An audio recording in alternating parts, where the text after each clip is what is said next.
سورہ بقرہ کی آیت نمبر 246 سے ابتدا ہے۔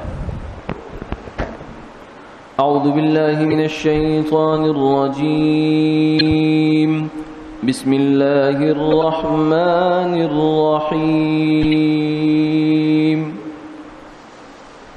ألم تر إلى الملأ من بني إسرائيل من بعد موسى إذ قالوا لنبي له ابعث لنا ملكا نقاتل في سبيل الله قال هل عسيتم إن كتب عليكم القتال ألا تقاتلوا قالوا وما لنا ألا نقاتل في سبيل الله وقد أخرجنا من ديارنا وأبنائنا فلما كتب عليهم القتال تولوا إلا قليلا منهم والله عليم بالظالمين وقال لهم نبيهم إن الله قد بعث لكم طالوت ملكا قالوا أنى يكون له الملك علينا ونحن أحق بالملك منه ولم يؤت سعة من المال قال إن الله اصطفاه عليكم وزاده بسطة في العلم والجسم والله يؤتي ملكه من يشاء والله واسع عليم صدق الله العظيم۔ اے مخاطب، تجھ کو بنی اسرائیل کی جماعت کا قصہ جو موسیٰ علیہ السلام کے بعد ہوا ہے پہنچا ہے، جبکہ ان لوگوں نے اپنے ایک پیغمبر سے کہا ہمارے لیے ایک بادشاہ مقرر کر دیجئے کہ ہم اللہ کی راہ میں جالوت سے قتال کریں۔ ان پیغمبر نے فرمایا کہیں ایسا تو نہیں کہ اگر تم کو جہاد کا حکم دیا جائے تو اس وقت جہاد نہ کرو۔ وہ لوگ کہنے لگے کہ ہمارے واسطے ایسا کیا ہے، کیا وجہ ہو سکتی ہے کہ ہم اللہ کی راہ میں جہاد نہ کریں، حالانکہ ہم اپنی بستیوں اور اپنی اولادوں سے بھی جدا کر دیے گئے ہیں۔ پھر جب ان لوگوں کو جہاد کا حکم ہوا تو ان میں سے باستثناء ایک قلیل مقدار کے باقی سب پھر گئے، اور اللہ ظالموں کو خوب جانتے ہیں۔ اور ان لوگوں سے ان کے پیغمبر نے فرمایا کہ اللہ تعالیٰ نے تم پر طالوت کو بادشاہ مقرر فرمایا ہے۔ کہنے لگے ان کو ہم پر حکمرانی کا کیسے حق حاصل ہو سکتا ہے، حالانکہ بنسبت ان کے ہم حکمرانی کے زیادہ مستحق ہیں، اور ان کو تو کچھ مالی وسعت بھی نہیں دی گئی۔ ان پیغمبر نے جواب میں فرمایا کہ اول تو اللہ نے تمہارے مقابلہ میں ان کو منتخب فرمایا ہے، اور دوسرے علم اور جسامت میں ان کو زیادتی دی ہے، اور تیسرے اللہ اپنا ملک جس کو چاہیں دیں، اور چوتھے اللہ وسعت دینے والے ہیں، جاننے والے ہیں۔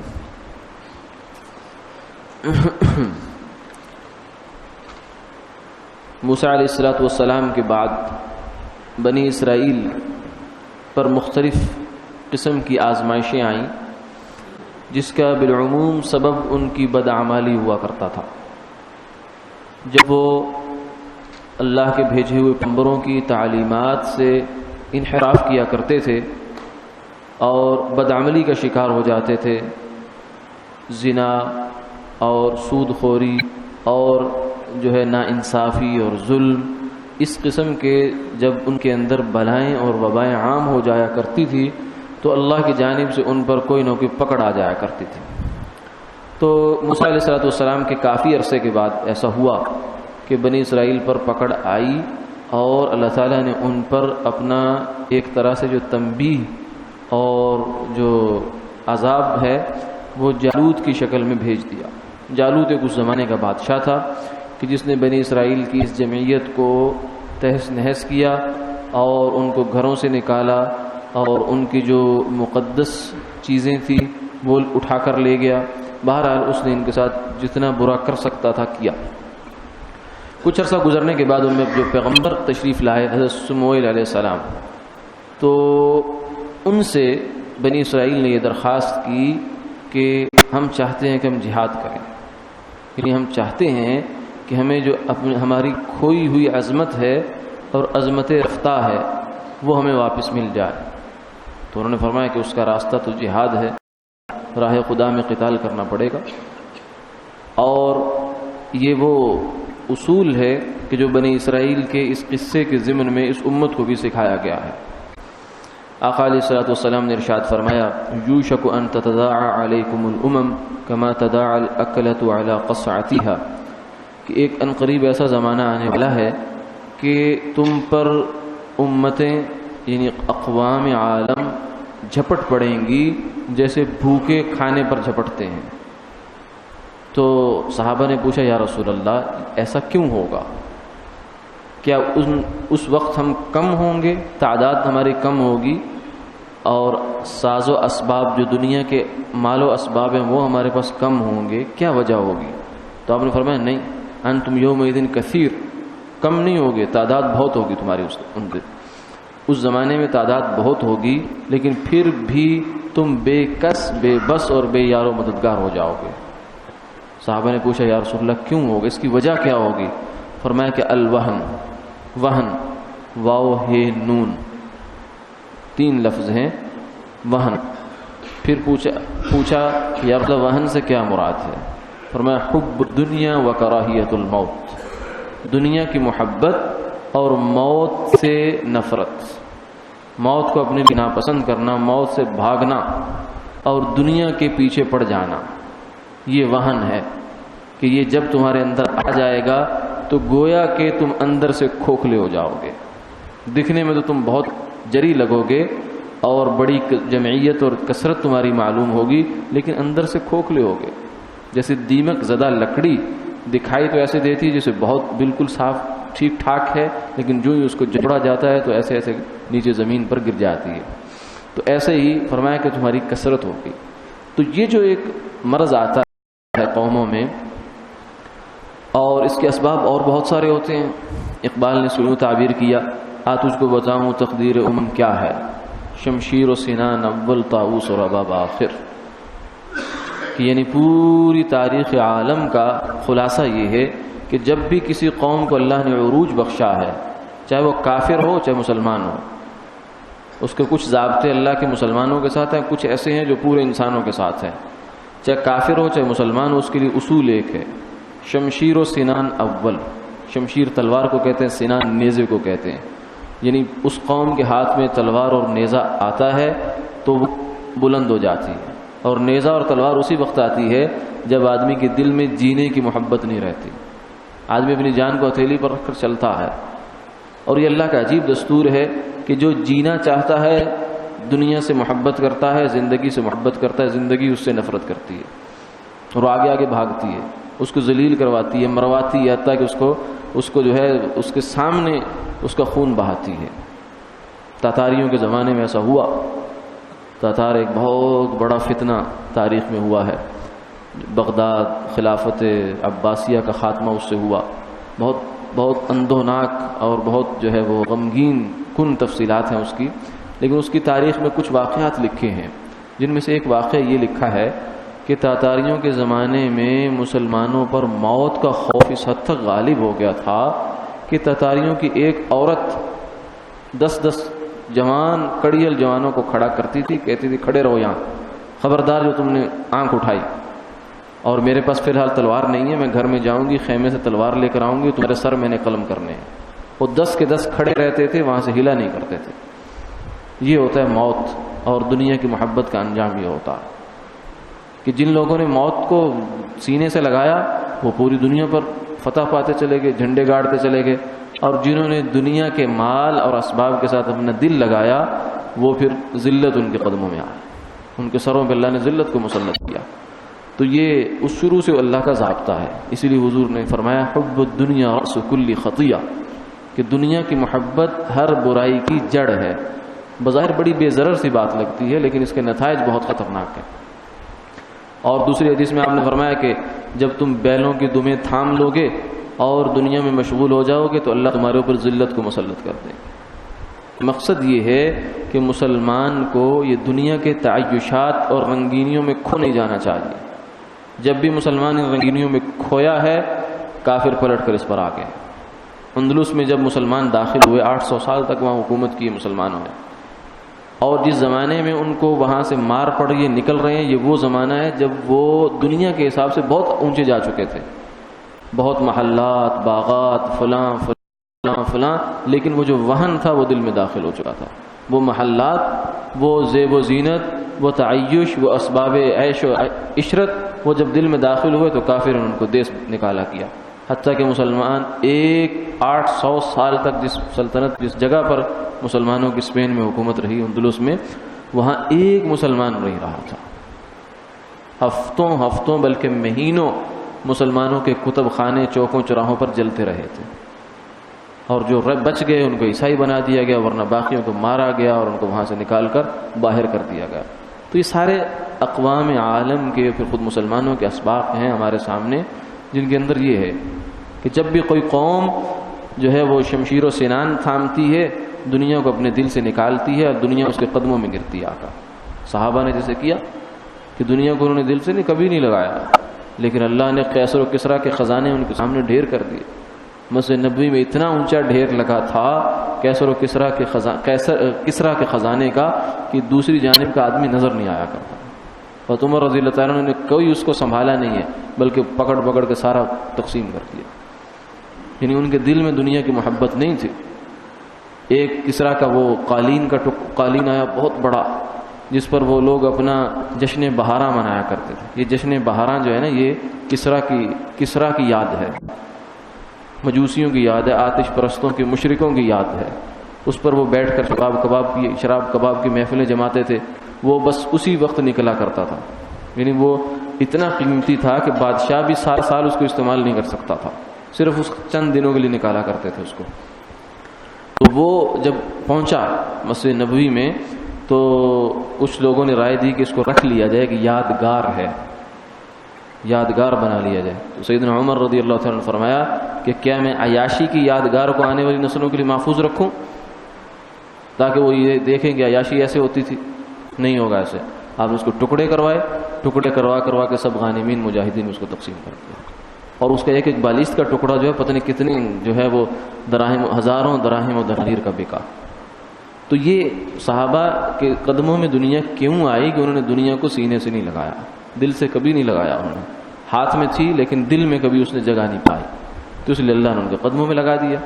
تو بنی اسرائیل جب اس حالت کو پہنچے تو اللہ نے ان پر مسلط کیا جالوت کو، اس نے ان کو مارا بھی، پیٹا بھی، اور ان کا برا حال کیا۔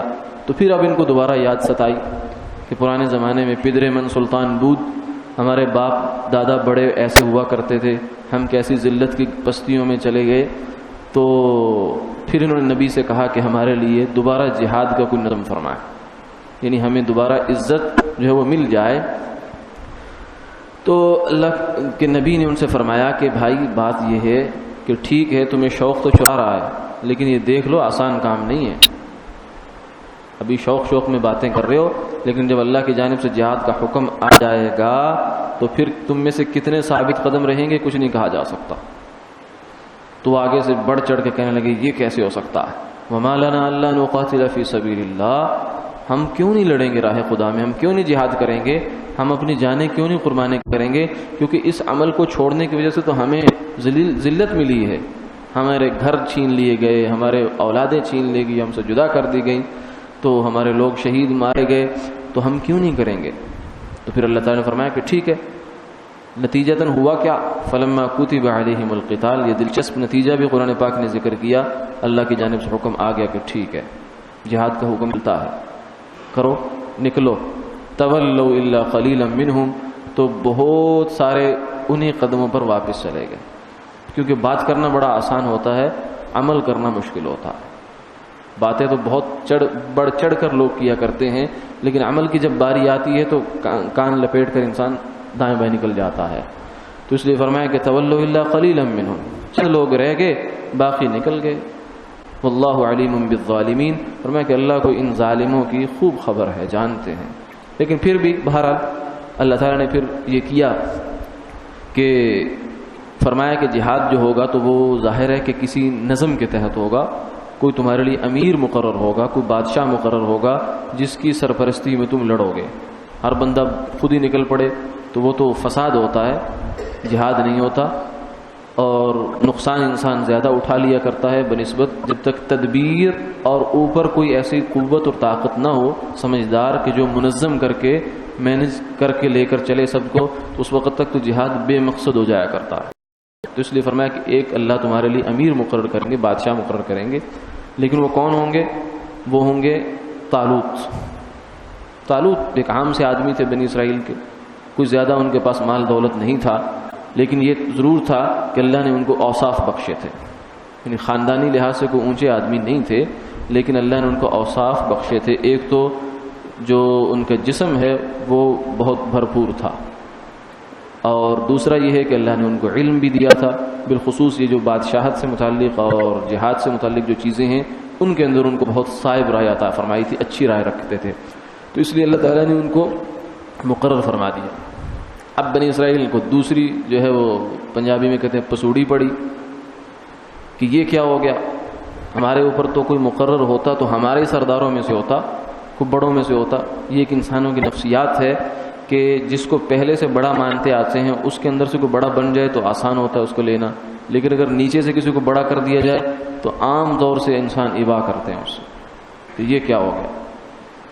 جب حضور صلی اللہ علیہ وسلم نے آخری لشکر تیار فرمایا اسامہ بن زید رضی اللہ تعالیٰ عنہ کی کارکردگی میں، تو بہت سارے لوگوں نے کہا کہ یہ مناسب نہیں ہے، لوگ کیا کہیں گے کہ وہ تو ایک غلام کے بیٹے ہیں تو ان کو امیر نہیں مقرر کرنا چاہیے، لیکن آپ نے فرمایا کہ نہیں، ایسا ہوگا، وہی جائیں گے، تاکہ تمہیں اس بات کا اندازہ رہے اور یہ بات اصول ذہن میں بنا لو کہ امارت یعنی ذمہ داری کسی کو بھی دے دی جائے تو، اور اگر اس میں صلاحیت ہے تو اس کے سامنے سر تسلیم خم کرو تو کامیابی تب ملے گی۔ اگر بندہ باصلاحیت امیر بن گیا ہے اور تم اس کو ماننے کے لیے تیار نہیں ہو تو کامیابی کہاں سے ملے گی؟ تمہارے اندر خود ہی پھوٹ پڑ جائے گی، اختلاف پڑ جائے گا، تو اللہ کی مدد تو اختلاف کی صورت میں نہیں آئے گی۔ اس لیے آپ نے فرمایا کہ علیکم بالسمع والطاعہ ولو امر علیکم عبد حبشی، تمہارے اوپر اگر حبشی غلام کو بھی امیر بنا دیا جائے تو سمع و طاعت کرو، سر تسلیم خم کرو۔ اور ایک حدیث میں یہ آتا ہے کہ چاہے اس کا سر مکھی کے برابر ہو، عام طور سے سردار میں کہتے ہیں سرداروں کے سر بڑے ہوتے ہیں، مطلب وہ اگر سرداری میں اتنا نمایاں اس کا مقام نہیں ہے، مکھی کے سر کے برابر اس کا سر ہے، پھر بھی تمہیں سمع و طاعت کرنی پڑے گی، پھر کامیابی ملے گی۔ اگر اپنی رائے کے اوپر چلو گے، اپنی جذبات کو سامنے رکھو گے تو کامیابی نہیں ملے گی۔ تو یہاں بھی اللہ نے یہ پیغام دیا کہ طالوت کو ہم بادشاہ مقرر کرتے ہیں، لیکن انہوں نے اعتراض جڑ دیا کہ ہمیں زیادہ حق ہے، ہم سردار ہیں، ہم بڑے ہیں۔ تو آگے اللہ نے جواب دیا ان اللہ اصطفیٰ علیکم۔ پہلا جواب یہ ہے، پہلا جواب حکیمان جو ہے وہ اللہ کا اس سے تحکمانہ جواب ہے، حاکمانہ جواب ہے کہ میں نے اسے چنا ہے، میں نے منتخب کیا، تم کون ہوتے اعتراض کرنے والے؟ اللہ کا چناؤ جس کے بارے میں ہو جائے تمہیں کوئی بولنے کا حق حاصل نہیں ہے، اور پھر تم نے خود ہی تو درخواست کی تھی کہ بادشاہ مقرر ہونا چاہیے۔ اور دوسرا جواب دیا حکمت والا، حکیمانہ، کہ ان کے اندر اوصاف ہیں۔ اللہ تعالیٰ جو کسی کو کسی کام کے لیے چنتے ہیں، اس کو منتخب کرتے ہیں، اس کو ذمہ داری دیتے ہیں، تو ایسے نہیں دے دیتے۔ فعل الحکیم لا یخلو عن الحکمہ، اس کو اللہ نے بسطۃ فی العلم والجسم صلاحیت بخشی ہے، اور ذہنی بھی اور جسمانی بھی۔ واللہ یؤتی ملکہ من یشاء، اور پھر آگے فرما دیا کہ یہ بادشاہت، یہ سرداری، یہ کوئی خاندانی میراث نہیں ہوتی، اللہ جب چاہتے جس کو چاہتے دے دیتے ہیں۔ یہ تو کسی کا اس کے اوپر جاگیر نہیں ہے کہ وہ کہے کہ بس قیامت تک کے لیے ہمارے خاندان میں رہے گی، ایسا نہیں ہے۔